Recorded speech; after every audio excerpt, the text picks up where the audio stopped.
విక్రమ్ టీవీకి సబ్స్క్రైబ్ చేయండి. Subscribe to Vikram TV. Subscribe to Vikram TV. Subscribe to Vikram TV. Subscribe to Vikram TV. Please like, share and subscribe to Vikram TV. Madam ఇప్పటిదాకా మీరు అన్నారు జీవామృతం ఘన జీవామృతం అని అనడం జరిగింది కదా, అంత ఇంత కెమికల్స్ ని అది ఎలా క్లీన్ చేస్తుంది అండ్ అసలు జీవామృతం ఘన జీవామృతం ఎలా తయారు చేస్తారు? జీవామృతం ఘన జీవామృతం అంటే మనం ఒక గోమయం ఇందాక మాట్లాడుకున్నాం, గోమయం గోమూత్రం అద్భుతాలు చేస్తుందని. సో జీవామృతం అంటే 10 కిలోల ఆవు పేడ, 10 లీటర్ల మూత్రము, 2 కిలోల శనగపిండి, 2 కిలోల బెల్లం, కొంచెం పుట్టమట్టి. సో ఇవన్నీ మిక్స్ చేస్తాం అనమాట. మిక్స్ చేసి ఒక 3 to 4 days అలాగా వదిలేస్తాం. రోజు క్లాక్ వైజ్ తిప్పుతూ ఉంటే జీవామృతం తయారవుతుంది. అసలు ఏంటి అంటే గోమయంలో 1 గ్రాము గోమయంలో కోటాను సూక్ష్మజీవులు ఉంటాయి. బ్యాక్టీరియా డెవలప్ అవుతుంది అనమాట.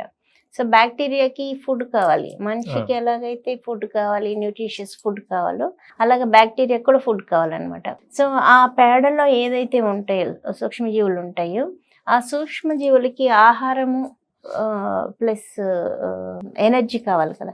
సో బెల్లం ఏంటంటే మల్టిప్లై అవుతుంది, 1 2 అవుతుంది, 2 4 4 16 16 32 ఇలాగ మల్టిప్లై అవుతుంది అనమాట.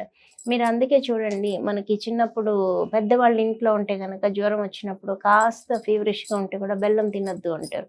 రీజన్ ఏంటంటే మల్టిప్లై అవుతుంది అనమాట. సో అందుకని జీవామృతంలో బెల్లం వాడుతాం. సో శనగపిండి అనేది ఏంటంటే ద్విదళ పిండి అనమాట.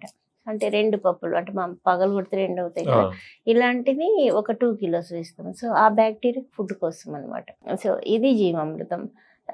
1 గ్రాము గోమయంలో కోటాను జీవరాశులు ఉన్నప్పుడు మనం 10 కిలోలలో ఎన్ని ఉంటాయి చూడండి, అవి మళ్ళీ డబుల్ అవుతూ ఉంటాయి. డబుల్ అవుతూ మనం మట్టిలో ఎప్పుడైతే మనం రూట్స్కి చెట్లకి మట్టిలో వేస్తామో అప్పుడు ఆ బ్యాక్టీరియా అక్కడ పనిచేస్తుంది అనమాట. సో ఇదంతా వానపాములకి ఫుడ్ అవుతుంది. అవి తిని నేలలో మట్టిలో ఎలా వెళ్తాయంటే ఇట్లా W ఆకారంలో రంధ్రాలు చేసుకుంటే పైకి కిందికి వస్తూ ఉంటాయి. అవి ఎక్స్క్రీట్ చేసిన ఇది కూడా మనకి పంటకి బాగా ఉపయోగం అన్నమాట.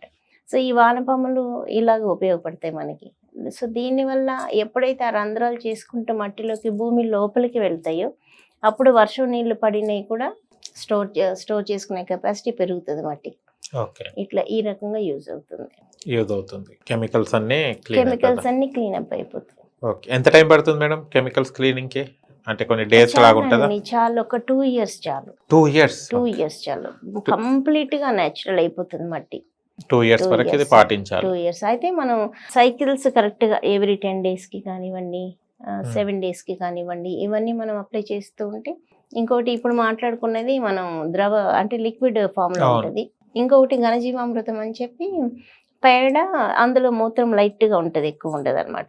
సో పేడని తీసుకొని వచ్చి శనగపిండి బెల్లము మిక్స్ చేసి అది కొంచెం సాలిడ్ ఉంటది అనమాట. సో అది కూడా వాడతాం మనం.